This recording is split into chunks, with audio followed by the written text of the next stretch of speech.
Anyong, magmumukbang serye naman tayo ngayon ng seaweeds o kada pudo.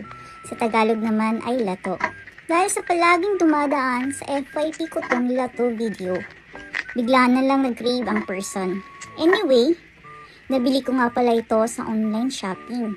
Buti na lang meron ditong binibenta sa Korea.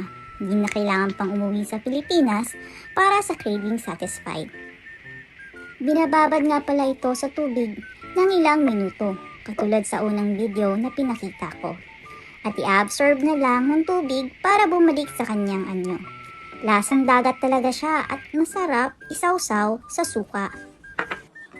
Nabili ko nga pala ito ng Manon over 100 pesos sa Philippine peso. 6 na peraso pala ang laman na ito at madami na siya para sa isang tao.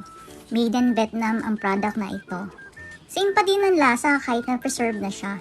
Kulang na lang beer, busog to the max na naman ang person. Yun lang, thanks for watching. Hanggang sa susunod na mukbang serye. Annyeong!